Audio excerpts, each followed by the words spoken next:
You're talking about India and China being very attractive areas right now when it comes to investment. Some would argue that we might just see a slowdown. We're still worried about a potential hard landing out of China. We know we're only expecting 7.5% growth for China this year. At least this is what the country actually says. Do all these concerns worry you? Well, is 7.5% a negative growth? 7.5% still is obviously extremely great for a country. If we have a look at India and China, it's just the sheer mass of people. In India alone, 51% of the people are under the age of 26. Truly, they are the buying power of the future. China and the growth that China's obviously been experiencing. 20 years from now, I would imagine a lot of people are still going to be buying the story, just because an educated society, the will to work, the will to succeed, and the will to buy the world, I think. Yeah. Okay, well, let's also just touch on what we've been seeing, developed versus emerging market perceptions of risk, that changing quite drastically. And this is why we've seen a strong flow into emerging markets. Is that now starting to change? Because emerging markets are looking slightly more expensive than what the developed markets are looking. Yeah, I think the emerging markets are very expensive at the moment, and there are opportunities still remaining within these particular markets. And obviously what's happened with the European crisis, there are opportunities there as well. I guess clients have to be obviously very careful in the decisions that they make. They need to make sure that they have teamed up with a very professional outfit to keep them abreast with all the changes, and making sure that you're in the right asset at the right time, and you're protecting your assets, and your long-term future is going to be rosy. LTRO, increase in liquidity into the market, quantitative easing 1, quantitative easing 2, Operation Twist, Bank of Japan also printing money. This has obviously benefited the overall liquidity scenario globally, and also the ability to want to save and the ability to want to invest. Yeah. When this comes to an end, what kind of scenario would play out for deVere? Wow. If I had a crystal ball, I would be a wealthy man today. Yeah, I really don't know. It's created a lot of pressures in the market. There's absolutely no doubt about that. When it basically expires, what's next? That's why the deVere Group, we need to be correctly placed for whatever particular scenario. We need to make sure that we stay abreast of any changes in legislation, both overseas and here locally. And we just need to make sure that our clients' assets are clearly being protected. I'm glad you mentioned legislation, also just looking at the global scenario that is playing out, because we keep talking about banks.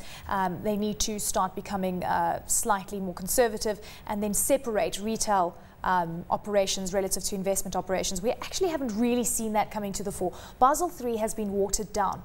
Why do you think that is happening, and do you think that that is still creating more risk in the market, something that we've been trying to avoid since 2008? Well, once again, banks are scared, aren't they? But the unfortunate reality is that they have to change their policies. They need to make money. The world needs to move, and the world needs to tick over. And if the banks don't dramatically start looking at their profits and their bottom line, then unfortunately we are going to be in for a further turbulence in the market. So I guess that's going to change.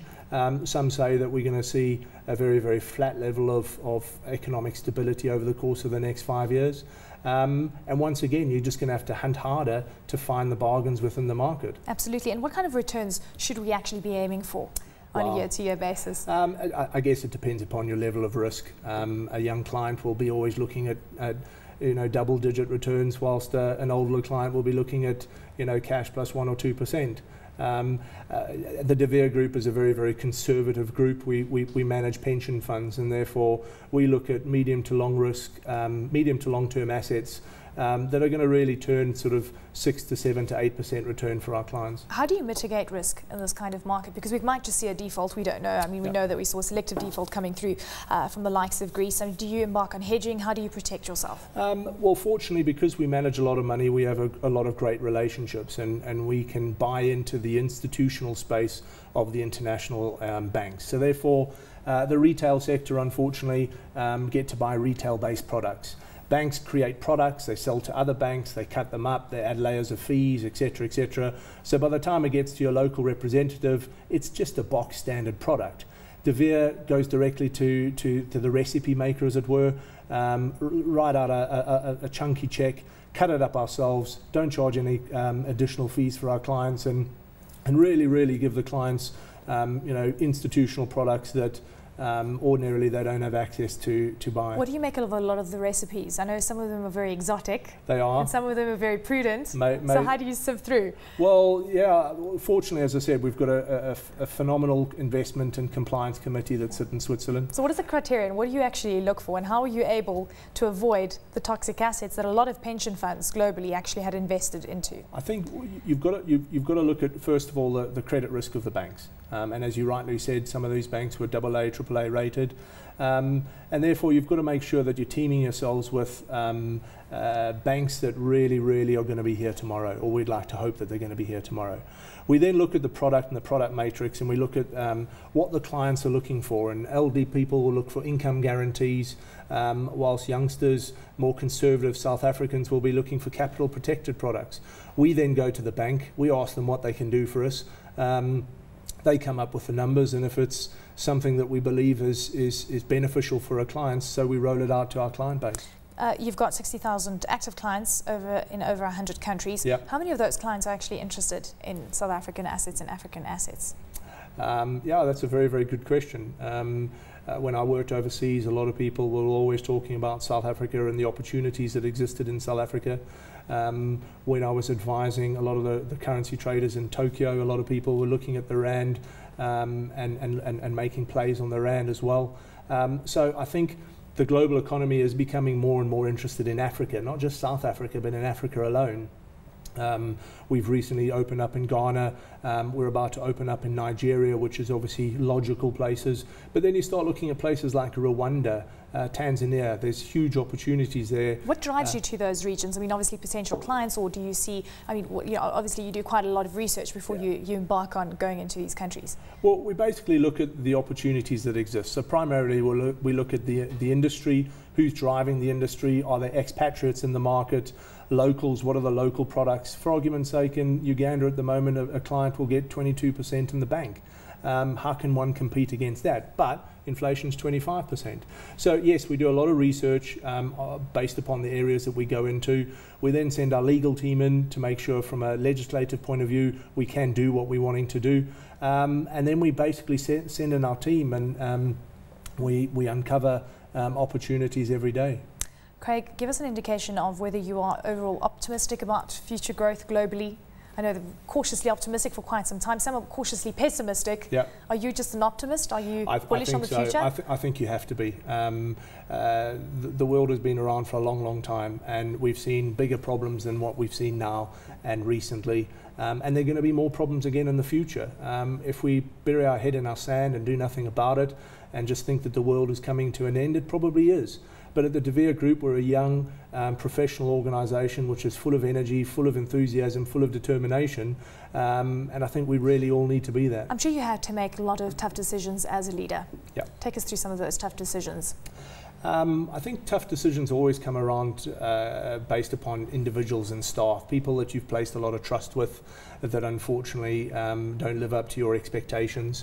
So one of my biggest challenges as a manager or a leader is basically this whole staffing issue. You know, people have potential, a lot of potential. Our job at deVere is to try and extract that potential, but sometimes people just are quite happy to be average. Those people are not working at deVere. And how do you extract that potential? What do you do? I mean, is it about skills development? Training, education, and a big stick.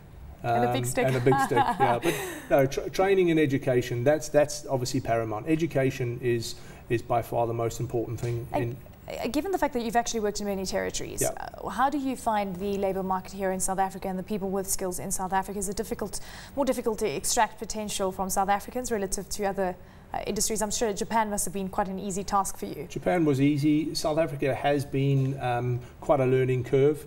But I think we've got it right. We've got our own recruitment team, we've got our own training department, experienced people that go out into the market and to find professional, young, determined people that are looking for an opportunity of a lifetime in terms of looking after private client assets. Let's also touch on your private life. You are married? Yes, I am. No children? No children. Married Lots to puppies, kittens? Yes, I've got 2 Ridgeback puppies and 2 chinchilla kittens. My wife and I have been travelling the world. She's been an absolute inspiration to my development. it's very, very important to have that supportive base behind you.